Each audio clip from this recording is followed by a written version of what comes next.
Welcome students. Jhira વિદ્યાલયના online video lecture series પ્રોગ્રામમાં આપનું હાર્દિક સ્વાગત છે.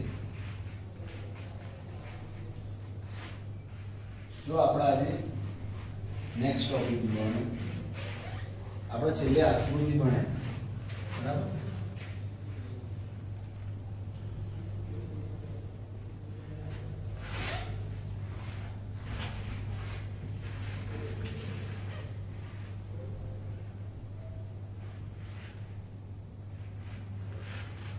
હવે આપણે નેક્સ્ટ ટોપિક જોવાનું આકૃતિ પછી એ છે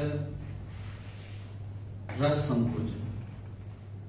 કેમ કે આપણે આકૃતિ ભણ્યા એટલે રસ સંકોચન આપણે સમજી શકીએ. ઇંગ્લિશમાં એને કહેવાય પ્લાઝ્મોલાઇસિસ. ઇંગ્લિશમાં એને પ્લાઝ્મોલાઇસિસ કહેવાય. હવે જો આકૃતિમાં શું ભણ્યા આપણે ખબર પડે કે આકૃતિ થવું એટલે શું કે ભાઈ જ્યારે દ્રાવક છે, દ્રાવક એ ઓછી સાંદ્રતાથી વધુ સાંદ્રતાવાળા વિસ્તાર તરફ પ્રસરણ કરી જાય. દ્રાવક એટલે પાણી, એ ઓછી સાંદ્રતાથી વધુ સાંદ્રતાવાળા વિસ્તાર તરફ પ્રસરણ કરી જાય તો આપણે એના પ્રસરણને આકૃતિ કહીએ. એ આપણને ખબર પડે અને એ બધા કોન્સેપ્ટ આપણે સમજ્યા. એની અંદર આપણને ખ્યાલ આવ્યો કે ભાઈ આકૃતિ શું છે, ઘટના કોને સમજી શકાય, એ બધું આપણને ખ્યાલ આવ્યો. હવે સમજો, હવે આપણે રસ સંકોચન સમજવાનું. જો પેલો જે નીચે પ્રશ્નો આપેલા ને છો એ પ્રશ્નોનો ફોટો પાડીને મેં ગ્રુપની અંદર મુકાઈ દીધો છે, એટલે આપણા ગ્રુપમાં. એટલે તમે એના જવાબ તમે જોઈ લો કે એ શું સમજાવવા માંગે કે ભાઈ એ દરેકના જવાબ મેં લખી દીધા હતા એની અંદર. એટલે તમે એના કમ્પેર કરજો અને જો ડાઉટ હોય તો મને મેસેજ કરી પૂછી લેજો, એટલે એ જવાબ તમને ખબર પડી જાય. સારું, હવે રસ સંકોચન સમજવાનું આપણે. અને રસ સંકોચન સમજવા માટે પહેલા તમે મારી જોડે આકૃતિ દોરો. એ આકૃતિ પરથી આપણે સમજવાનો પ્રયત્ન કરીએ.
જો હવે રસ સંકોચન છે શું પહેલા તો રસ સંકોચન કોને કહેવાય? તો રસ સંકોચન એટલે બીજું કઈ નહીં, વનસ્પતિ કોષની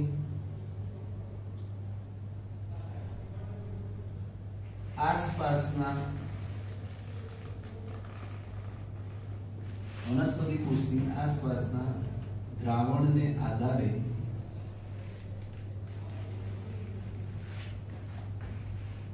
કોષની વર્તણૂક એટલે કોષ કેવું બિહેવિયર કરે. એટલે આપણા વનસ્પતિ કોષ છે એ વનસ્પતિ કોષની આજુબાજુ જે દ્રાવણ હોય એ દ્રાવણના આધારે વનસ્પતિ કોષની વર્તણૂક એને કહેવાય રસ સંકોચન. હવે શું વર્તણૂક એટલે શું અહીંયા સમજવાનું શું હોય ત્યાંથી સમજવું. હવે તમને ખબર હશે કે વનસ્પતિ કોષમાં કેવું હોય, કાયમી કોષ દિવાલ છે સમજો, બરાબર. આ કોષ રસ્તર છે, આ રસધાની અને આ રસધાનીનું પટલ એટલે ટોનોપ્લાસ્ટ. આ ટોનોપ્લાસ્ટ હું લખી દઉં ટોનોપ્લાસ્ટ. કેમ કે વનસ્પતિ કોષમાં આપણને ખબર છે કે 90% ભાગ એની રસધાની હોય. રસધાની એટલી મોટી હોય. હવે ધ્યાન આપજો. હવે વનસ્પતિ કોષની વર્તણૂક એટલે શું સમજો. તો હવે સમજો કે આપણે કોઈ વનસ્પતિ કોષને લઈ, તમને ખબર હશે વનસ્પતિ કોષ દિવાલ તો કેવી કઠણ હોય, રિજિડ હોય. હવે આ કોઈ વનસ્પતિ કોષને લઈ આપણે એને અધિસાંદ્ર દ્રાવણમાં મૂકીએ. અધિસંકેન્દ્રિત. અધિસાંદ્ર એટલે કેવું, અધિસંકેન્દ્રિત દ્રાવણ. સમજો આપણે સમજો કે આ વનસ્પતિ કોષને કેવા દ્રાવણમાં મૂક્યું તો અધિસાંદ્ર દ્રાવણમાં મૂક્યું. અધિસંકેન્દ્રિત એટલે અધિસંકેન્દ્રિત એટલે કેવું ટોનિક તો હાઇપરટોનિક દ્રાવણમાં મૂક્યું.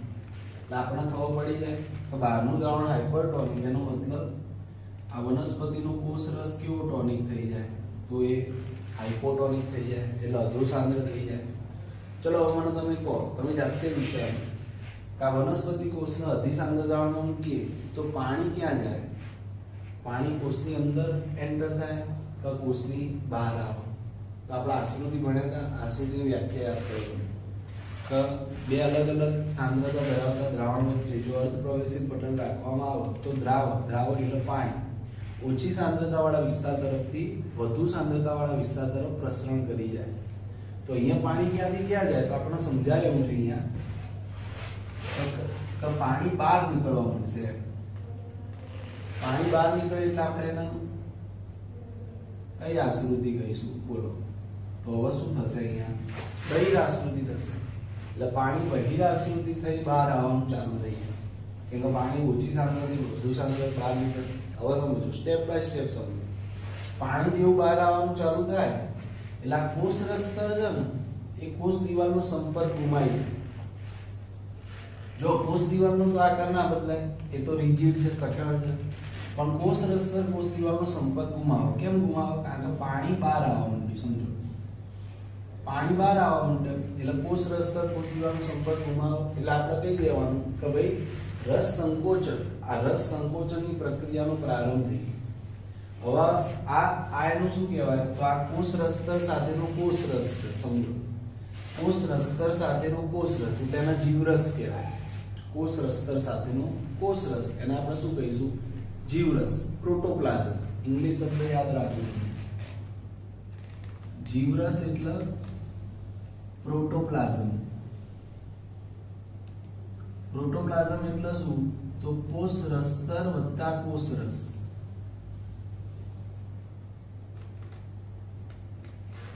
કોષ રસ્તર વત્તા કોષ રસ એ બંને આમ સંકોચાવાનું ચાલુ થાય. એના કહેવાય રસ સંકોચનનો પ્રારંભ થયો. કેમ કે પાણી બહાર આવવા મળશે. કેમ બહાર આવવા મળશે? કારણ કે બહાર સાંદ્રતા વધારે છે. હવે સમજો કે અહીંયાથી કોષ રસમાંથી પાણી બહાર આવે. હવે ધ્યાન આપવાનું આ જો, ધ્યાનથી સમજો. આ કોષ રસમાંથી પાણી બહાર આવવા માંડ્યું. આ કોષ રસમાંથી એટલે કોષ રસ કેવો થવા માંડે? તો અધિસાંદ્ર થવા માંડે. હવે કોષ રસ અધિસાંદ્ર થવા માંડે એટલે પછી રસધાનીનું પાણી બહાર આવે. જુઓ તમે, સ્ટેપ બાય સ્ટેપ પ્રોસેસ જુઓ તમે. પહેલા કોષ રસમાંથી પાણી બહાર આવે, પછી રસધાનીમાંથી પાણી બહાર આવે. રસધાનીમાંથી કેમ પાણી બહાર આવ્યું? કારણ કે અહીંયા અધિસાંદ્ર થવા માંડ્યું.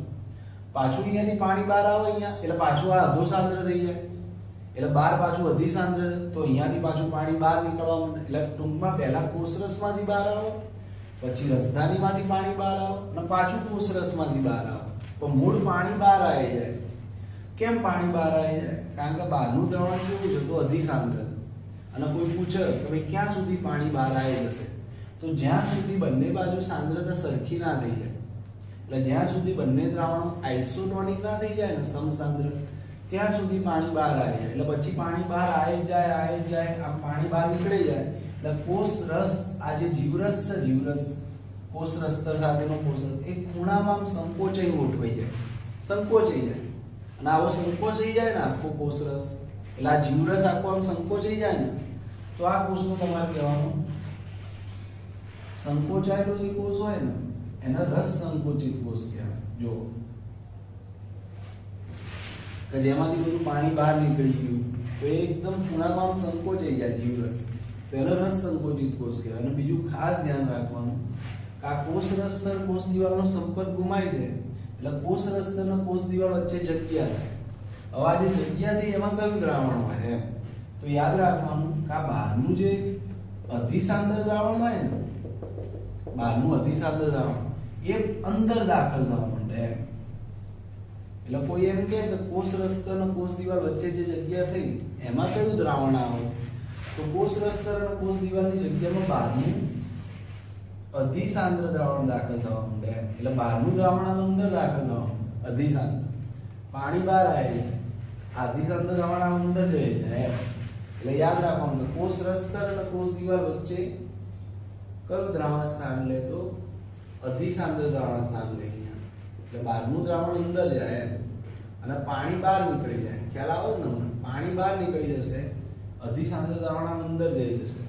આ સમગ્ર ઘટના જે વનસ્પતિની વર્તણૂક ના રહી આવી, વનસ્પતિ કોષની વર્તણૂક, આ સમગ્ર વર્તણૂકના રસ સંકોચન કહેવાય. એટલે કેમ રસ સંકોચન થયું તો આપણે સમજી શકીએ એવું છે કે વનસ્પતિ કોષના અધિસાંદ્ર દ્રાવણ મૂક્યો એટલે પાણી બહિરાશ્રુતિ થઈને બહાર આવવા માંડ્યું. એટલે કોષ રસ્તરે કોષ દિવાલનો સંપર્ક ગુમાવ્યો અને પછી ક્યાં સુધી પાણી બહાર આવે? જ્યાં સુધી સમસાંદ્ર ના થાય ત્યાં સુધી. અને પાણી આમ બહાર આવી જાય, પહેલા કોષ રસમાંથી બહાર આવે, પછી રસદાનીમાંથી બહાર આવે, પાછું કોષ રસમાંથી બહાર આવે. એના કારણે શું થાય તો આ કોષ રસ અને કોષ દિવાલ વચ્ચે જગ્યા થઈ જાય અને એ જગ્યા જે થાય એમાં બહારનું અધિસાંદ્ર દ્રાવણ સ્થાન લે, બહારનું અધિસાંદ્ર દ્રાવણ અંદર જઈ જાય. તો આ વર્તણૂકના રસ સંકોચન કહેવાય. હવે ધ્યાન આપજો. હવે બીજું શું સમજવાનું અહીંયા? જો આ રસ સંકોચનની પ્રક્રિયા તમારે પ્રતિવર્તી કરવી હોય, પ્રતિવર્તી એટલે શું કે આ રસ સંકોચનમાંથી પાછું તમારે રસ નિહિસંકોચન કરવું હોય. આ શબ્દ યાદ રાખવાનો. રસ નિહિસંકોચન એટલે ડીપ્લાઝ્મોલાઇસિસ. આ આપણે પ્લાઝ્મોલાઇસિસ કરાવી, રસ સંકોચન કરાવી. હવે તમારે રસ નિહિસંકોચન કરવું હોય ડીપ્લાઝ્મોલાઇસિસ તો આ કોષને શેમાં મૂકવાનું? તો આપણે સમજી શકીએ એમ છીએ કે આ કોષને ઉપાડીને તમારે કેવા દ્રાવણમાં મૂકવાનું? તો આ જે રસ સંકોચિત કોષ છે સમજો, આ રસ સંકોચિત કોષ છે બરોબર. આ રસ સંકોચિત કોષને તમારે શુદ્ધ પાણીમાં મૂકી દેવાનું. શુદ્ધ પાણી એટલે કેવું દ્રાવણ? અધોસાંદ્ર દ્રાવણ. સમજી શકાય એવું છે. અધોસાંદ્ર એટલે કેવું? ટોનિક, હાઇપોટોનિક દ્રાવણ. એટલે આવા રસ સંકોચિત કોષને તમે હાઇપોટોનિક દ્રાવણમાં મૂકો તો શું થશે? પાછું તમે અધોસાંદ્ર દ્રાવણ મૂકો એટલે પાણી શું કરશે? હવે પાણી અંદર જવાનું ચાલુ થશે. એટલે તમારે આ રસ સંકોચિત કોષને પાછો ફૂલાવવો છે, એટલે પાછો પાણીથી ભરવો છે તમારે. તો એ રસ સંકોચિત કોષને કેવા દ્રાવણમાં મૂકવાનું? અધોસાંદ્ર દ્રાવણમાં. અધોસાંદ્ર દ્રાવણ મૂકો એટલે શું થાય? પાણી અંદર જવાનું ચાલુ થાય. પાણી અંદર જવાનું ચાલુ થાય એટલે આપણે કહેવાનું કઈ આશ્રુતિ થઈ? તો અંતઃ આશ્રુતિ ચાલુ થાય. અને પાછો આ કોષ પાણી છલોછલ ભરાઈ જાય, ફૂલી જાય. અને પાછો કોષ ફૂલી જાય પાણીથી એટલે યાદ રાખવાનું પાણીથી છલોછલ ભરેલો કોષ હોય ને, જેમાં કોષ રસ્તર કોષ દિવાલ પર દબાણ કરતું હોય તો એ કોષના આશુન કોષ કહેવાય. જો વનસ્પતિ કોષના પ્રકાર જોવો તમે, ક્યાં તો રસ સંકોચિત કોષ હોય આવો જેને પ્લાઝ્મોડાઇઝ્ડ કહેવાય સેલ, ક્યાં તો આવો પાણીથી છલોછલ ભરેલો હોય કોષ તો એને ટર્જીડ કહેવાય. આસુન કોષ પાણીથી છલોછલ ભરેલો જેમાં કોષ રસ્તર કોષ દિવાલ પર દબાણ કરતું હોય. અને જો બંને બાજુનું દ્રાવણ સમજો કે આશ્રુતિની પ્રક્રિયા થતી હોય અને બંને બાજુનું દ્રાવણ સમસાંદ્ર થઈ જાય એટલે પાણીનો નેટ ફ્લો 0 હોય. ધારો કે સમજો તમને કોષ બતાવું તમને આ એવો કોષ છે કે એમાં પાણીની અવરજવર નહીં થતી, નેટ ફ્લો 0 છે. સમજો આ કોઈ કોષ છે, આમાં બાર અને અંદરનું દ્રાવણ સમસાંદ્ર છે, આઇસોટોનિક. તો આ કોષને કેવું કહેવાય કે પાણીની અવરજવર એટલે એનો નેટ ફ્લો 0 હોય, કેમ કે બંને બાજુ સમસાંદ્ર હોય. તો આ કોષને કેવું કહેવાય? તો આ કોષને શિથિલ કોષ કહેવાય. શિથિલ એટલે ફ્લેસિડ.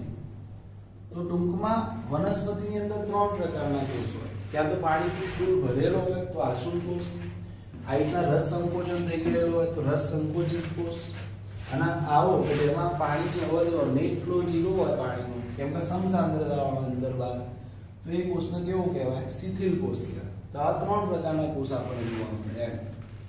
મોટા ભાગે વનસ્પતિના બધા કોષો આસુલ જ હોય, પાણીથી છલોછલ ભરેલા જ હોય એમ. પણ આવા શિથિલ કોષ બી આપણને જોવા મળે કે બહારનું અંદરનું દ્રાવણ સમસાંદ્ર હોય તો આપણે શિથિલ કોષ કહેવાનું એમ. ખ્યાલ આવે તમને? તો આ વાત તમારે અહીંયા ખાસ સમજવા જેવી હતી. બીજું આપણને એમ કીધું છે કે શિથિલ કોષનો આ શિથિલ કોષ છે એનો ટર્ગર પ્રેશર એટલે સાઈ પી શું હોય? તો તમારે યાદ રાખવાનું સાઈ પી 0 હોય. સાઈ પી એટલે ટર્ગર પ્રેશર. ટર્ગર પ્રેશર એટલે કયો દાબ? આશુલ દાબ. તો ફ્લેસિડ હોય કોષ, આવો શિથિલ કોષ, તો એ કોષ રસના કોષ દિવાલ પર દબાણ ના કરતું હોય એટલે એનો સાઈ પી કેવો લખવાનો? 0.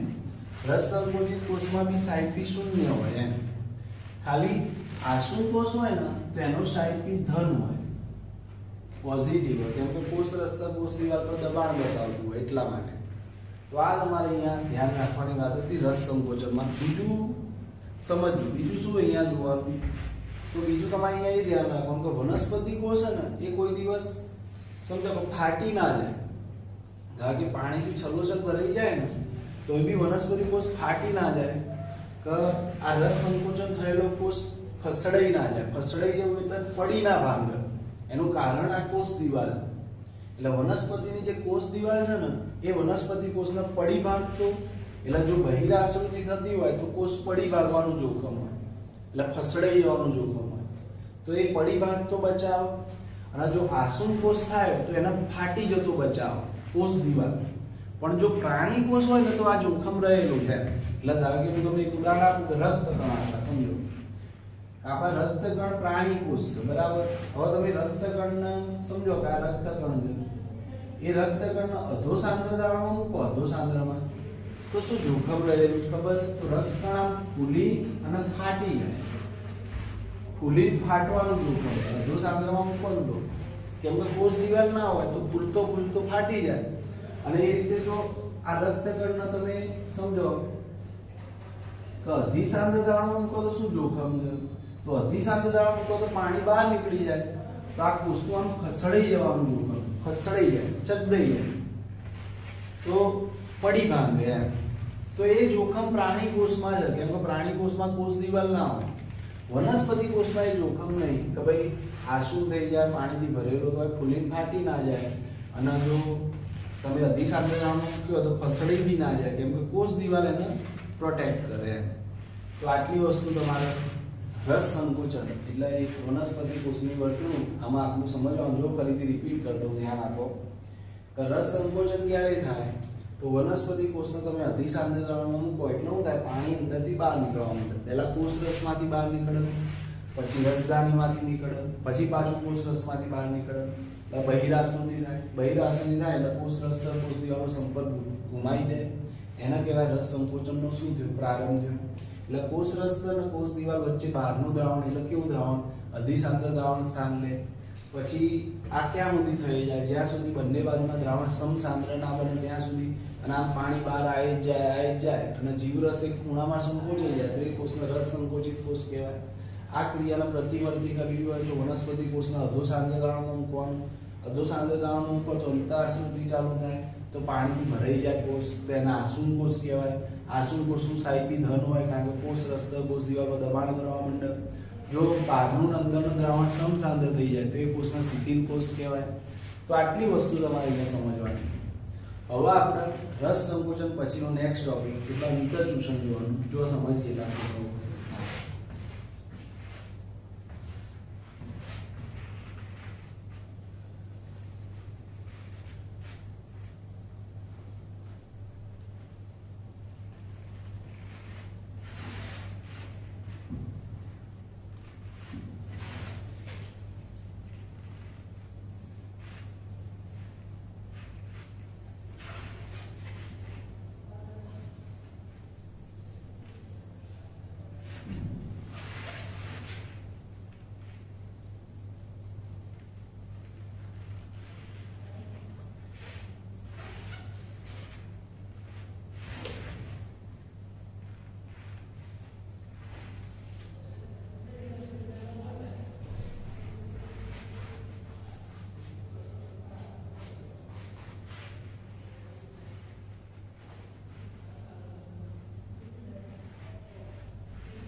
જો અંતઃચૂષણ એટલે શું?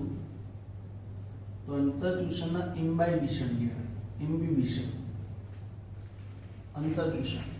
શું અંતઃચૂષણ ધ્યાનથી સમજો. તો અંતઃચૂષણ એટલે બીજું કઈ નહીં, આ એક વિશિષ્ટ પ્રકારનું પ્રસરણ. ધ્યાનથી સમજો. કોઈ કે અંતઃચૂષણ એટલે શું? તો તમારે કહેવાનું વિશિષ્ટ પ્રકારનું પ્રસરણ. ધ્યાનથી સમજો. કોણ કરે, શેમાં થાય? અને આમાં ખાસ એક લાઈન યાદ રાખવાની. અહીંયા હું લખી દઉં, તમે ચોકમાં લખી દેજો કે અંતઃચૂષણમાં પાણી કોષમાં દાખલ ના થાય.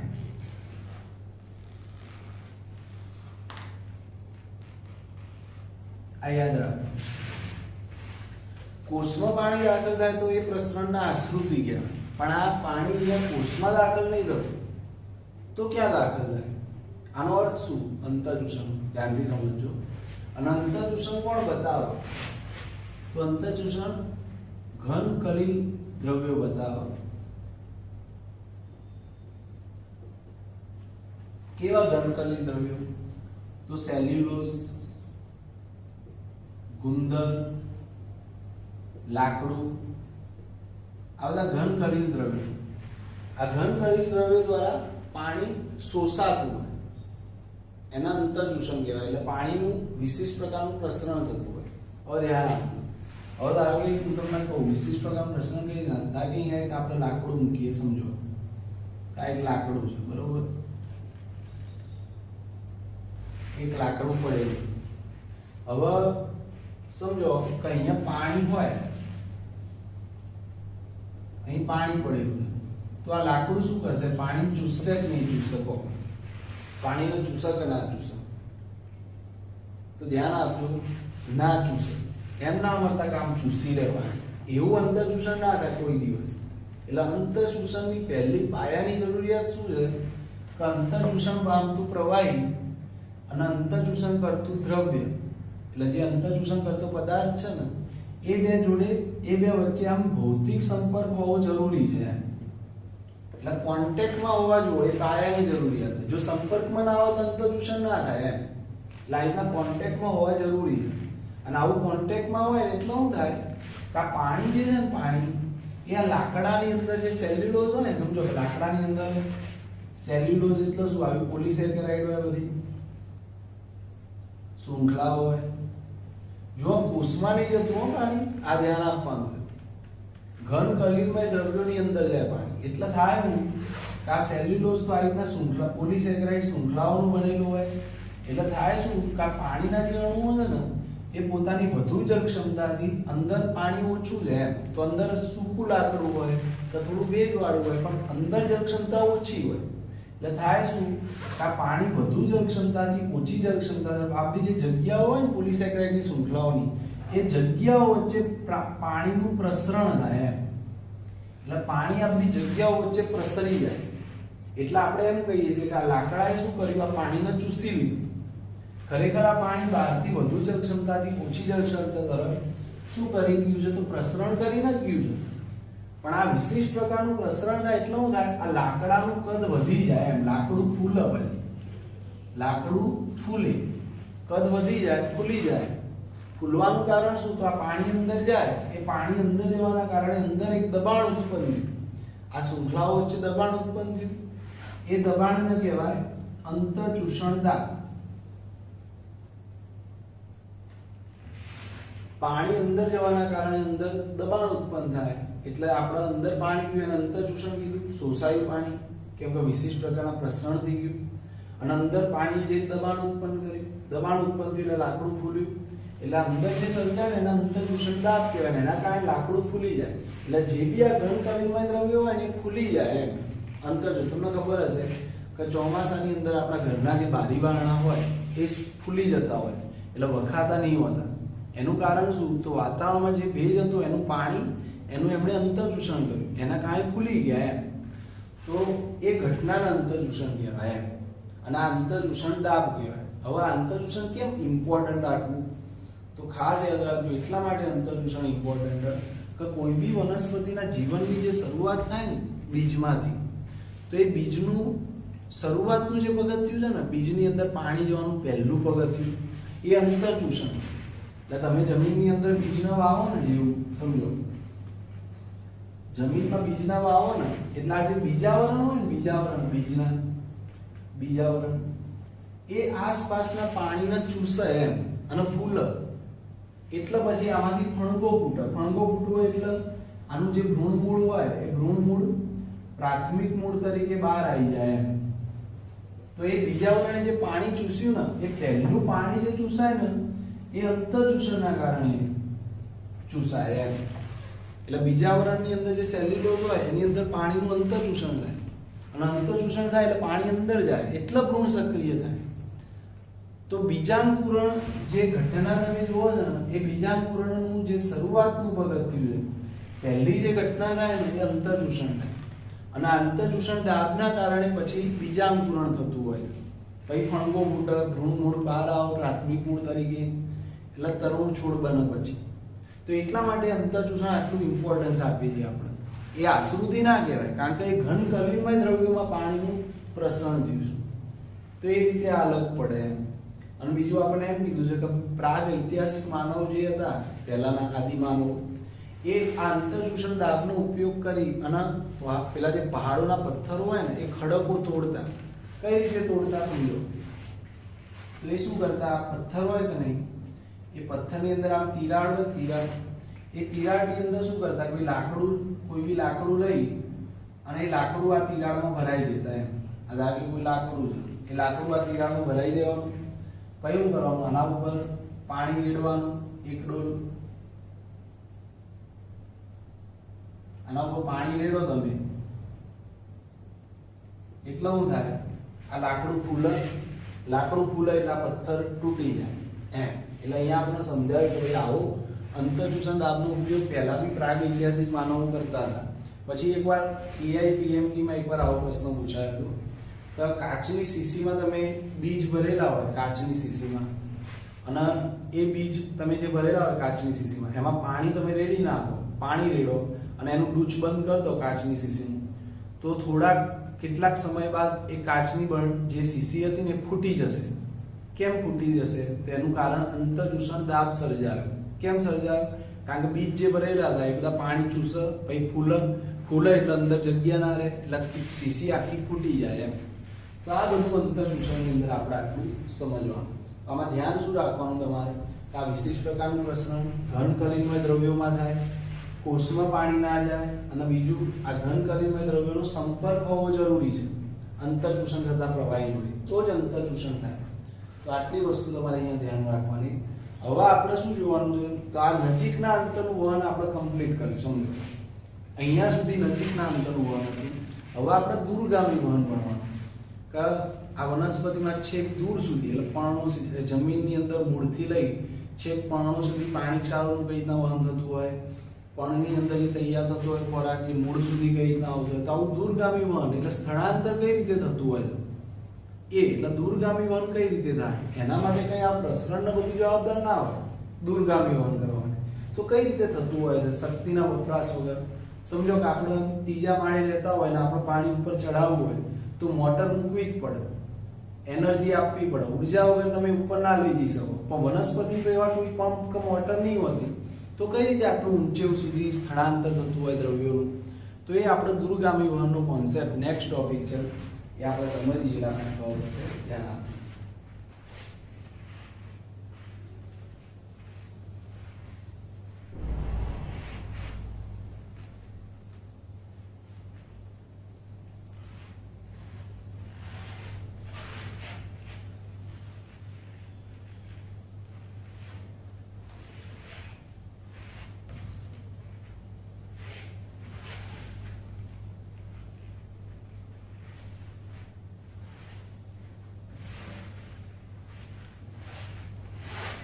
હવે સમજો કે આપણે દૂરગામી વહન એટલે શું પહેલા એ સમજી લો કે આપણે આ કોઈ વનસ્પતિ હોય, સમજો આ વનસ્પતિ છે,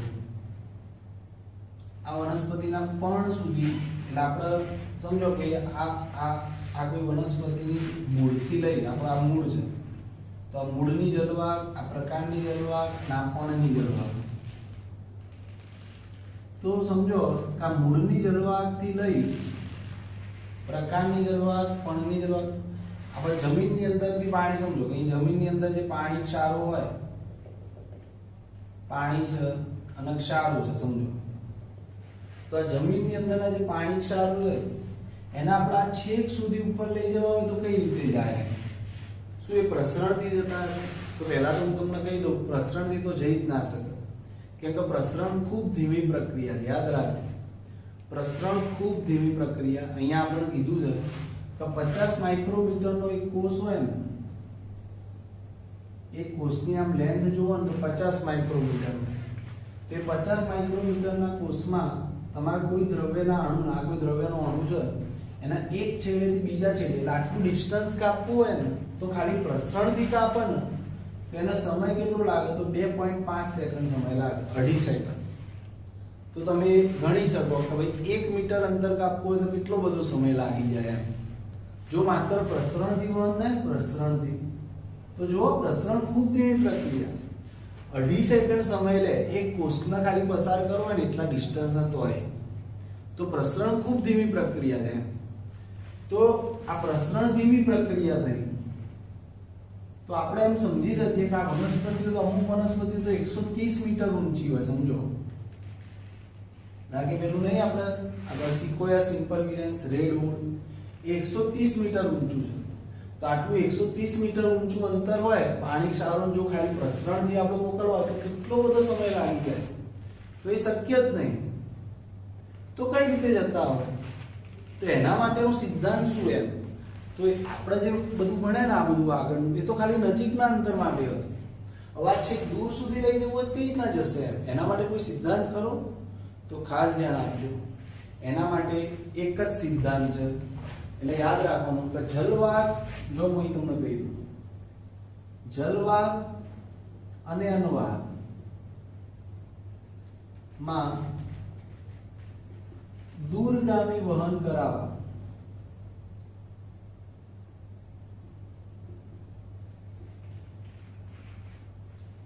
આ સિદ્ધાંત મગજમાં રાખવાનો તમારે. સામૂહિક વહનનો સિદ્ધાંત કામ કરે.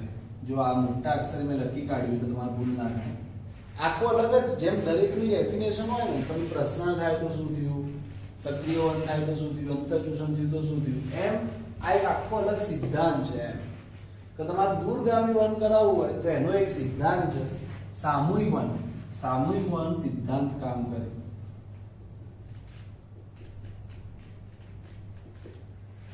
હવે સામૂહિક વહન એટલે શું? તો સામૂહિક વહન એટલે નામથી ખબર પડે, જથ્થામાં વહન થાય, માસ ફ્લો.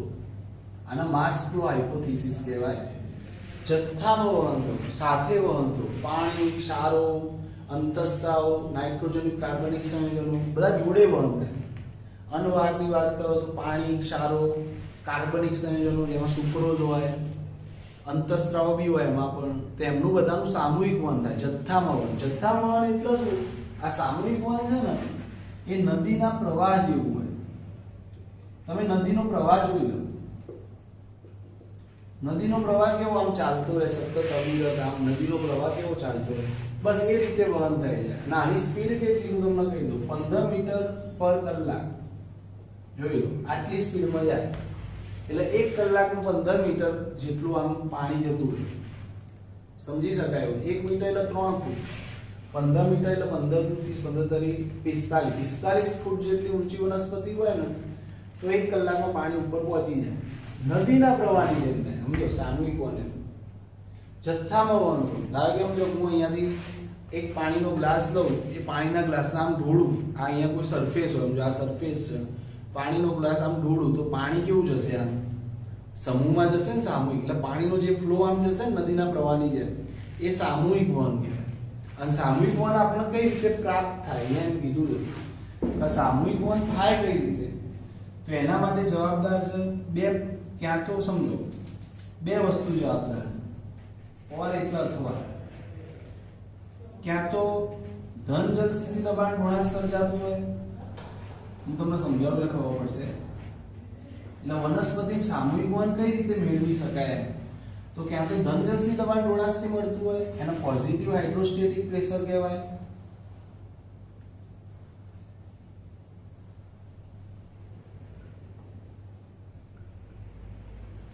એટલે ધન જલસી દબાણ ગુણાંકથી મળતું હોય, અથવા ઋણ જલસી દબાણ ગુણાંક સર્જાતો હોય.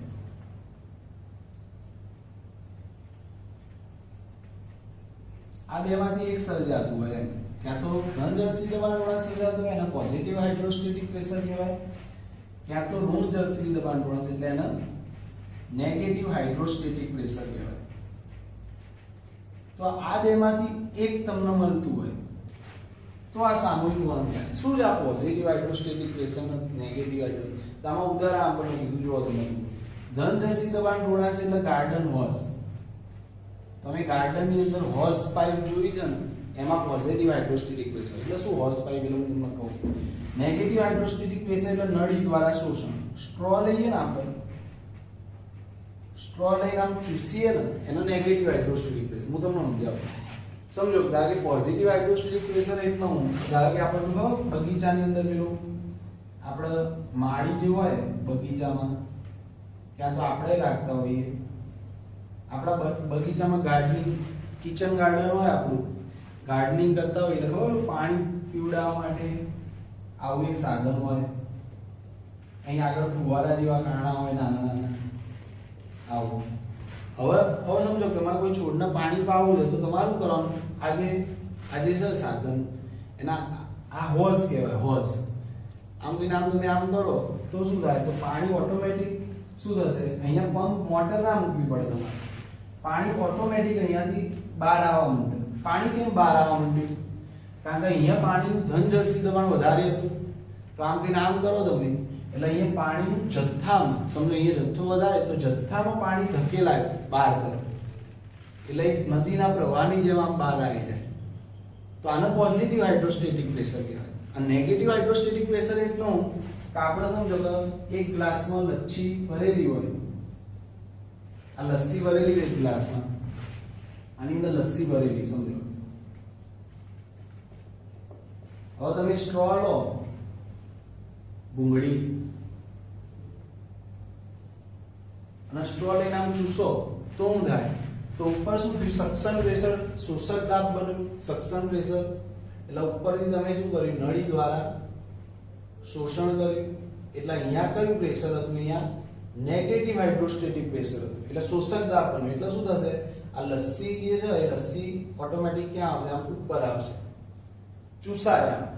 તો વનસ્પતિની અંદર એવું જ છે, સિમ્પલ કોન્સેપ્ટ સમજો કે સમજો કે ભાઈ આ પાણી છે ને વનસ્પતિ છે ઉપર ઉડી જતું હોય ને પાણી ક્ષારો એ કેમ જતા હોય, એ તે ખોરાકનું વહન એ રીતે થાય. પણ આપણે પાણી ક્ષારોનું ઉદાહરણ સમજીએ એટલે ખબર પડશે. ખોરાકનું વહન છેલ્લે આપેલું અનુવાદમાં, પણ જલવાહકમાં અત્યારે ધ્યાનમાં લો તમે, ખોરાકમાં એવું જ થશે, પણ જલવાહકમાં સમજાવો એટલે અનુવાદનું ખબર પડી જશે તમને. જલવાહકમાં શું થતું હોય સમજો કે આ પાણી ક્ષારો છે તો અહીંયા ધન જલસી દબાણ છે, એટલે અહીંયા પોઝિટિવ હાઇડ્રોસ્ટેટિક પ્રેશર, એટલે પાણી ક્ષારો અંદર ધકેલાતા હોય. અહીંયા નીચેથી શું થતું હોય, પાણી અને ક્ષારોનું ધકેલાય એટલે પુશિંગ થતું હોય, પુશ થવું. એટલે નીચે ધનરસી દબાણ સર્જાય ને એટલે નીચે પોઝિટિવ હાઇડ્રોસ્ટેટિક પ્રેશર મળે, એટલે અહીંયાથી પાણી સામૂહિક વળણથી આમ ધકેલાય ઉપર તરફ, અને પાણી આમ ઉપર સુધી ધકેલાય પણ બહુ ઉપર સુધી ના જઈએ, કેમ કે એની બી લિમિટ હોય. સમજો કે અમુક અંતર સુધી આમ પાણી ધકેલાશે, પછી બહુ અંતર સુધી ના જાય, થોડા અંતર સુધી જાય, પછી શું થાય કે હવે તમારે વધારે ઉપર ચડાવવું હોય તો આ ધનરસી દબાણ હોય એટલું બધું ફોર્સ કામ ના કરે. પછી શું થાય, અહીંયા બી ધનરસી દબાણ લાગે, પછી આમ ઉપર ધકેલાય એટલે અહીંયા બી ધનરસી દબાણ, અહીંયા બી પાણી વધી ગયું ને, તો આ પાણી નીચે પ્રેશર કરવા માંડે પાછું, એટલે એક લેવલ સુધી ઉપર ઉઠી જાય. તો આ જે સામૂહિક વહન થયું ને આમ જથ્થામાં, એ ધનરસી દબાણના કારણે પુશિંગ થયું, એટલે સામૂહિક વહન થયું. પ્રસરણ નહીં આવ્યું, ધકેલાય જ પાણી. સમજો પ્રવાહ છે, નદીનો પ્રવાહ, નદીના પ્રવાહની જેમ જાય એમ સ્પીડમાં. ચલો હવે અહીંયા સુધી આવી ગયું, હવે ઉપર સુધી કઈ રીતના જશે, હવે પાછું ઉપર લઈ જવાનું છે. એટલે એના માટે આ વનસ્પતિના પર્ણો છે ને ત્યાંથી ઉપર વાતાવરણમાં બાષ્પોત્સર્જન ચાલતું હોય, અને બાષ્પોત્સર્જનના કારણે ખેંચાણ ઉત્પન્ન થાય. સમજો શોષક દાબ ઉત્પન્ન થાય, એટલે ઉપર કેવું પ્રેશર રહેતું હોય, બધું નેગેટિવ હાઇડ્રોસ્ટેટિક પ્રેશર રહે. એટલે નળીમાંથી આપણે જેમ ચૂસીએ ને એમ વાતાવરણ, જે બધા ઝાડ હોય નીચે વનસ્પતિઓ, એ વાતાવરણ એક પ્રકારે આમ ચૂસે છે પાણી. સમજો એટલે બહાર નેગેટિવ હાઇડ્રોસ્ટેટિક પ્રેશર રહે, એટલે અહીંયાથી બાષ્પોત્સર્જન થઈ જાય, બાષ્પોત્સર્જન થઈ જાય એટલે નીચેથી પાણી અને ક્ષારો બધું ખેંચાતું રહે, નીચે એમ ખેંચાય. તો વનસ્પતિની અંદર ઊંચી વનસ્પતિ હોય ને ખૂબ, તો નીચેથી પુશિંગ થાય અને ઉપરથી પુલિંગ થાય. પુલિંગ થવાનું કારણ નેગેટિવ હાઇડ્રોસ્ટેટિક પ્રેશર. એટલે મૂળ આ ધનરસી દબાણ અને બીજું ઉપર ઋણરસી દબાણ, એના કારણે આ પાણી ક્ષારો સાથે સામૂહિક વહન થતું રહે. તો જલવાહક અને અન્વાહક બંનેની અંદર આ રીતે જ વહન થાય, ધનરસી દબાણ અને ઋણરસી દબાણ. એટલે નીચેથી ધનરસી દબાણ લાગતું અને ઉપરથી ઋણરસી દબાણ લાગતું હોય ઢોળાંશ, અને એના કારણે આમ જથ્થામાં વહન થતું. તો આ બહુ સિમ્પલ કોન્સેપ્ટ એમ સામૂહિક વહન, અને આની સ્પીડ વધારે હોય. એટલે આ રીતે ટૂંકમાં સામૂહિક વહનના સિદ્ધાંતથી વહન થાય, આપણે એ ભણવાનું છે. અને આવું બધું કેમ થતું હોય છે એ સમજવા માટે આપણને બે ટોપિક આપેલા છે. જલવાહકની અંદર વહન પહેલા સમજાવ્યું આ પાઠમાં. એમાં પહેલા જલવાહકમાં પાણીનું વહન સમજાવ્યું આપણને, કે વનસ્પતિ પાણીનું શોષણ કઈ રીતના કરે, અને પછી એનું આમ દૂરગામી વહન કઈ રીતના થાય, પહેલા ટોપિક એ આપ્યો. પછી ખનિજ ક્ષારોનું અલગથી સમજાવ્યું કે ભાઈ પાણી જાય તો ખનિજ ક્ષારો કઈ રીતના જતા હશે, શું પાણીની જોડે જ જતા હશે કે અલગથી જતા હશે, એ કોન્સેપ્ટ સમજાવ્યો આપણને. અને પછી બાજુમાં અન્વાહક, એટલે એના છેલ્લો ટોપિક આપણને અન્વાહકમાં ખોરાકનું વહન સમજાવ્યું કે જલવાહકમાં આ રીતે થાય એક માર્ગી, તો અન્વાહકમાં કઈ રીતે થતું હોય, દ્વિમાર્ગી કેમ થતું હોય છે, એનો કોન્સેપ્ટ શું છે એ સમજાવ્યું છે. પણ મૂળ આ જલવાહક અને અન્વાહક બંનેમાં જે વહન થશે મૂળ એ સામૂહિક વહન સિદ્ધાંતથી થશે એમ. અને અહીંયા આપણે એવું કીધું છે બાજુ જોડે જોડે તમારે યાદ રાખવાનું કે આ જલવાહક અને બાજુમાં અન્વાહક, જલવાહકની બાજુમાં અન્વાહક, અને એમાં કયા કયા દ્રવ્યોનું વહન થતું હોય તો તમારે યાદ રાખવાનું કે જલવાહકની અંદર શું વહન થતું હોય આમ સામૂહિક વહનથી સમૂહમાં. તો જલવાહકની અંદર પાણી, ખનિજ ક્ષારો, નાઇટ્રોજન કાર્બનિક સંયોજનો અને અંતઃસ્ત્રાવનું વહન થતું હોય. શેમાં? જલવાહક. પાણી, ખનિજ ક્ષારો, નાઇટ્રોજન કાર્બનિક સંયોજનો અને અંતઃસ્ત્રાવ. અને અન્વાહકની વાત કરો તો અન્વાહકમાં શેનું વહન થતું હોય? અન્વાહકની અંદર તો એમાં પણ પાણી, ખનિજ ક્ષારો તો ખરા જ એમ. તમારે એમ નહીં સમજવાનું પાણીનું વહન એટલે જલવાહકમાં થાય એવું નહીં. અન્વાહકમાં પાણી, ખનિજ ક્ષારો, પણ અહીંયા જુદું શું હોય? શર્કરા, સુક્રોઝ, એ અન્વાહકમાં જ વહન થાય. સુક્રોઝનું વહન એટલે ખોરાકનું વહન અન્વાહકમાં જ થાય. અને આમાં પણ અંતઃસ્ત્રાવ તો હોય જ એમ, એનું વહન થતું હોય એમ. પણ મૂળ જલવાહકમાં એક માર્ગી વહન થતું હોય, અન્વાહકમાં દ્વિમાર્ગી વહન થતું હોય. એટલા માટે. અને હવે આપણને નેક્સ્ટ ટોપિક એ સમજાવે છે કે વનસ્પતિ આ પાણીનું શોષણ કઈ રીતે કરે. જોડે ક્ષારોનું થતું હોય પણ ખનિજ ક્ષારો પછી અલગથી સમજાયેલું આપણને. પણ પહેલા આપણે પાણીના ઉપર કોન્સન્ટ્રેશન રાખીશું કે પાણી અંદર કઈ રીતે જાય, એટલે જમીનની અંદરથી આ મૂળની જલવાહકમાં પાણીનું શોષણ કઈ રીતના થાય એ આપણને અહીંયા કોન્સેપ્ટ આપ્યો છે. તો એ આપણે હવે જોવાનું રહેશે. તમારે આજે જરૂરી લાગે આમાંથી ખાસ લખી દેવાનું હવે આપણે શોષણ કઈ રીતના થાય ને એ સમજીએ.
જો વનસ્પતિ, આપણો નેક્સ્ટ ટોપિક આવે વનસ્પતિ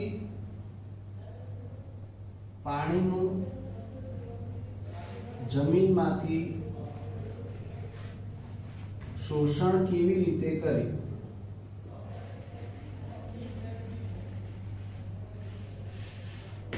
આ સમજવાનું. વનસ્પતિ જમીનમાંથી પાણીનું શોષણ કેવી રીતે કરે.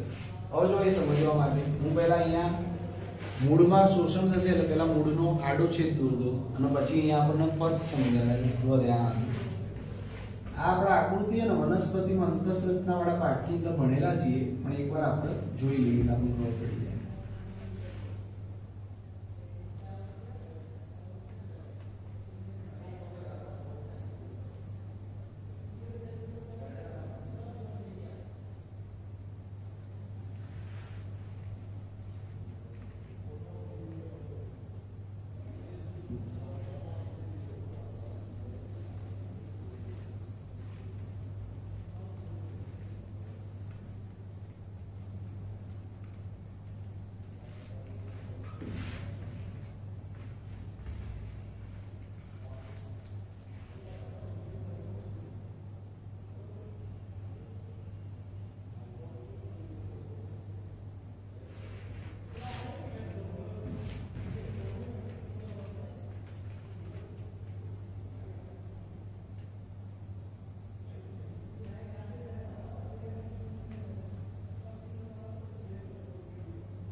જો આ મૂળનો આડો છેદ આપણે ત્યાં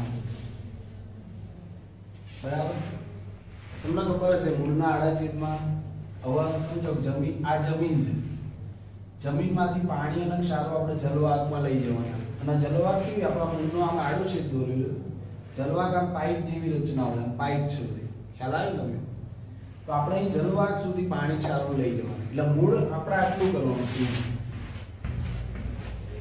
આજે વનસ્પતિ કરીને સમજો એટલે વનસ્પતિમાં આપણે આજે મૂળની જલવાહક છે આપણે શું કર્યું અહીંયા કે આપણે આનો છેદ બતાવીએ, આજે છેદ બતાવે આમ કાપીને બતાવી, તો આપણે શું કરવાનું કે આ જે છેદ દીધું ને આપણે અહીંયા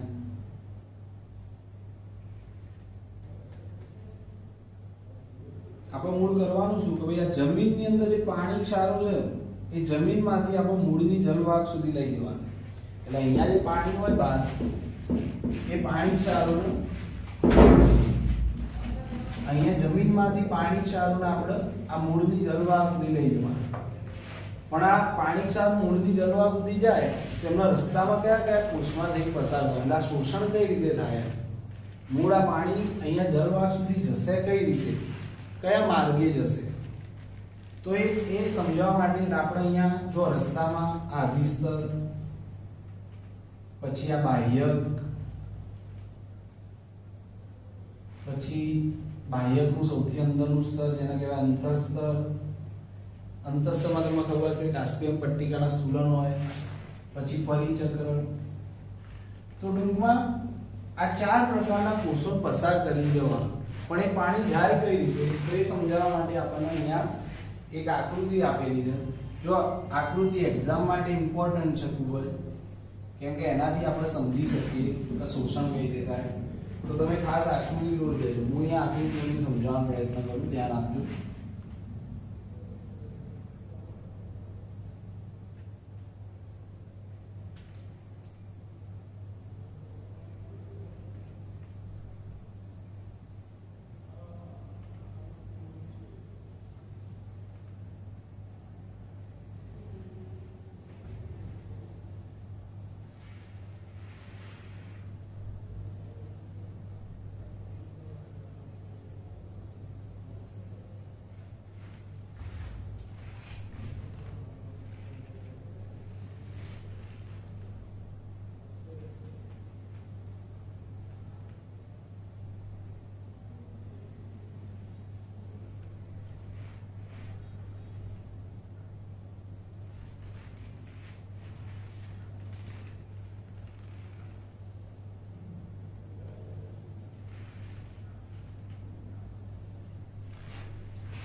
જો હવે આપણે શું કર્યું કે આ જે કોષો છે ને જેમાંથી પાણી જવાનું એ કોષોને અહીંયા લાઈનથી બતાવ્યા આપણે ધ્યાનથી સમજો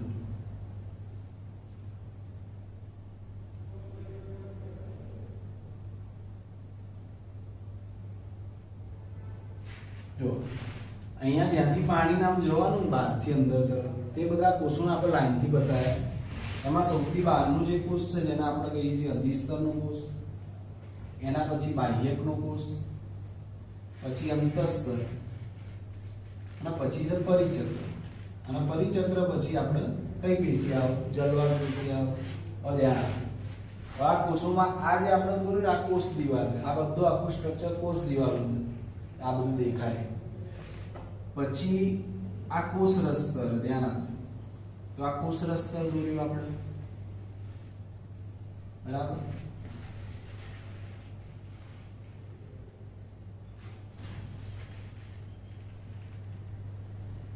આ કોષ રસ્તર અને તમને ખબર હશે કે બે વનસ્પતિ કોષ એકબીજા જોડે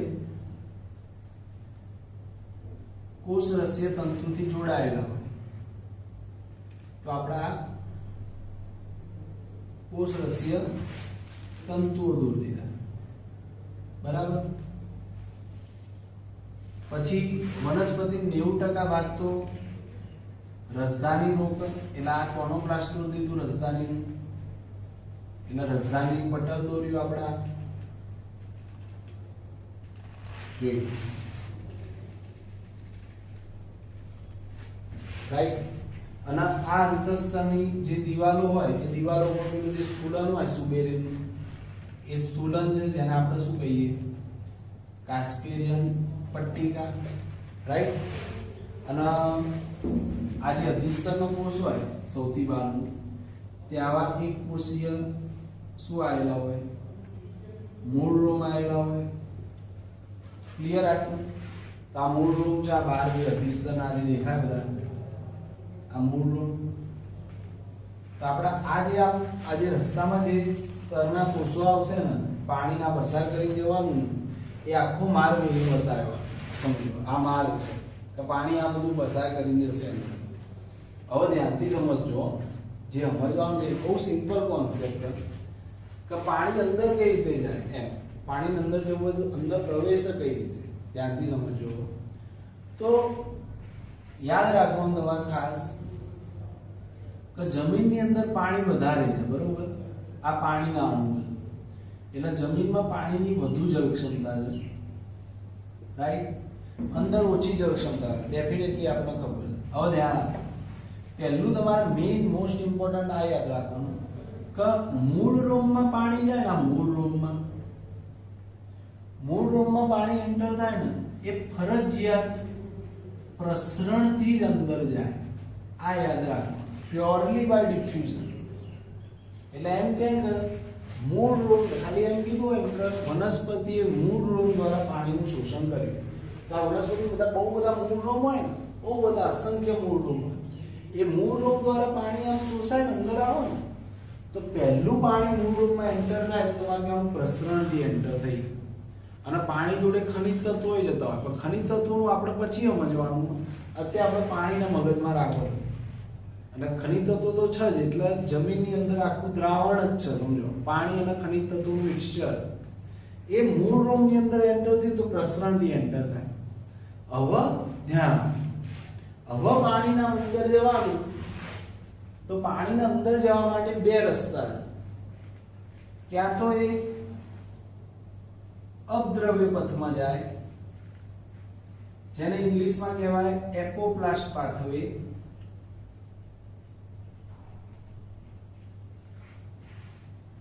ક્યાં તો એ સંદ્રવ્ય પથમાં જાય, સંદ્રવ્ય પથને કહેવાય સિમ્પ્લાસ્ટ પાથવે. જોઈ લો, આ મેઇન સમજવાનું કે પાણી અંદર જવા માટે એટલે મૂળની જલવાહક સુધી પહોંચવા માટે બે રસ્તા છે, બે ઓપ્શન, ક્યાં તો અપદ્રવ્ય પથમાં જાય, ક્યાં તો સંદ્રવ્ય પથમાં. હવે કોઈ કે અપદ્રવ્ય પથ એટલે શું, તો આટલું ક્લિયર રાખવાનું મગજમાં કે અપદ્રવ્ય પદ એટલે કોષ દિવાલ અને આંતરકોષીય અવકાશ. સમજો,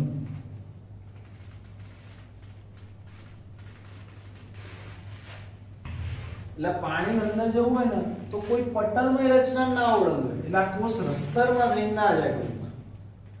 એટલે પાણી જો આ કોષ દિવાલના માર્ગે આગળ વધે કે પછી આ કોષો વચ્ચે જગ્યા જે હોય એને કહેવાય આંતરકોષીય અવકાશ. તમને ખબર હશે કે આ જે બાહ્યકના કોષો હોય મૃદુકરના, એમની વચ્ચે કોષો વચ્ચે જગ્યા હોય તો આંતરકોષીય અવકાશ હોય. તો આ જો આંતરકોષીય અવકાશોમાંથી પાણી જાય ને, અથવા કોષ દિવાલના માર્ગે જાય, જો આ કોષ દિવાલનો માર્ગ કે આંતરકોષીય અવકાશનો માર્ગ, એમાંથી પાણી એન્ટર થઈ જાય કે જેમાં કોઈ કોષ રસ્તર નહીં ઓળખતું પાણી, અહીંયા કોઈ કોષ રસ્તર ના ઓળખે, આ કોષ દિવાલના માર્ગે જાય અથવા આંતર કોષો વચ્ચેની જગ્યાના માર્ગે પાણી અંદર જઈ જાય, તો એનો અપદ્રવ્ય પથ કહેવાય. એમાં કોઈ અવરોધ ના આવે, એમ બહુ ઝડપથી જાય. અને એમાં જે પાણી જતું હોય ને એ સામૂહિક વહનથી જતું હોય, આ યાદ રાખજો તમે, એટલે ઝડપી જતું હોય એમ, કેમ કે કોઈ અવરોધ નહીં. કોષ દિવાલ તો કે મુક્ત રીતે ફ્રીલી પરમિએબલ, એટલે કોષ દિવાલના માર્ગથી જતું હોય કે આંતરકોષીય અવકાશ માર્ગથી આમ પાણી જઈ જતું હોય તો એ અપદ્રવ્ય પથ કહેવાય. અને જો સંદ્રવ્ય પથ એટલે બીજું કઈ નહીં, કોષ રસ્તર પસાર કરે,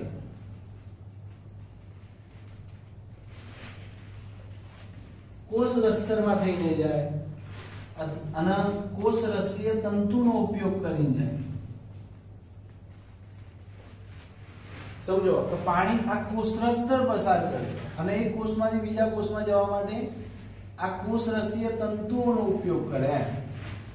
તો આ કોષ રસ્તર પસાર કરી જાય, કોષ રસીય તંતુનો ઉપયોગ કરીને જાય, તો એને કયો પદ કહેવાય? તો એને સંદ્રવ્ય પદ કહેવાય. અને આ થોડું ધીમું હોય, થોડું એટલે ઘણું ધીમું હોય, કારણ કે કોષ રસ્તર પસાર કરે એટલે મૂળ અહીંયા સંદ્રવ્ય પદ થાય ને એટલે કહેવાનું પાણી આશ્રુતિથી એન્ટર થાય, કેમ કે કોષ રસ્તર પસાર કરે એટલે આશ્રુતિ થઈ ગઈ. અપદ્રવ્ય પથમાં જતું હોય તો સામૂહિક વહનથી જતું હોય. આ ડિફરન્સ જુઓ તમે, કોષ રસ્તર એટલે પસાર કરવું એટલે તો પ્રસરણ થઈ ગયું, ધીમું થઈ ગયું.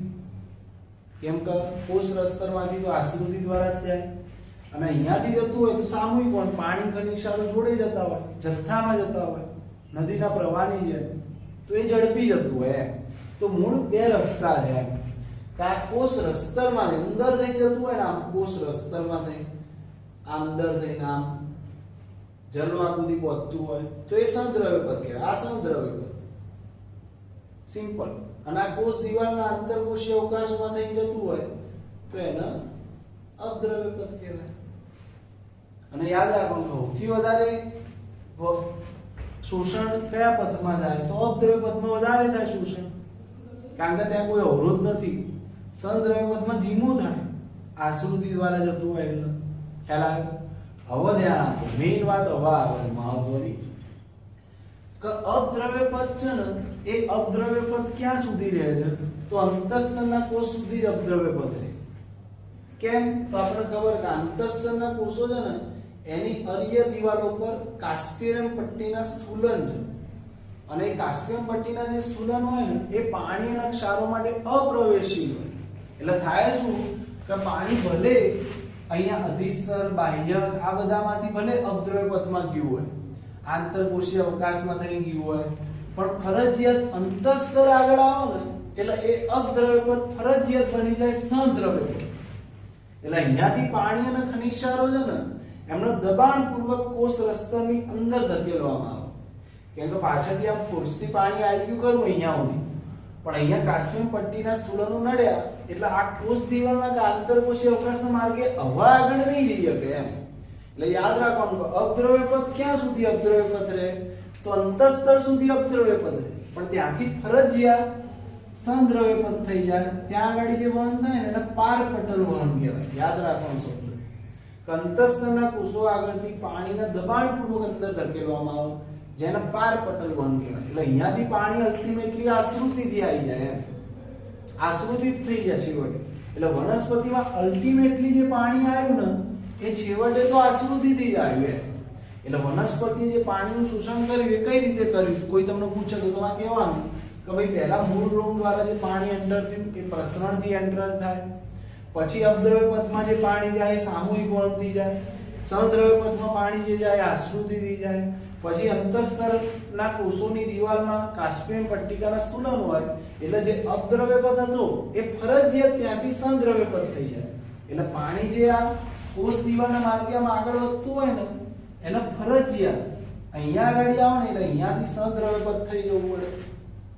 એટલે ત્યાંથી આશ્રુતિ થઈ ગઈ પાણી, અને પછી પાછું જલવાહક સુધી પહોંચી જાય. અને જલવાહકમાં પાણી જતું રહે અહીંયા સુધી. આ જલવાહકમાં પાણી આવી જાય, અહીંયા પાણી આવી ગયું સમજો. હવે પાણી કઈ રીતે આગળ જાય એ આપણે નેક્સ્ટ ટોપિક દૂરગામી વહનમાં ભણવાનું. આપણે અહીંયા શું કર્યું, ખાલી શોષણ જ કરાયું છે. એટલે આપણે જમીનની અંદર જે પાણી હતું ને એને મૂળની જલવાહક સુધી લાવી દીધું, પણ અહીંયાથી હવે ઉપર કઈ રીતે જશે, દૂરગામી વહન કઈ રીતના થશે એ નેક્સ્ટ ટોપિક. એટલે આપણે આટલું કરાયું સમજો કે આ વનસ્પતિ છે, સમજો કે આ વનસ્પતિ,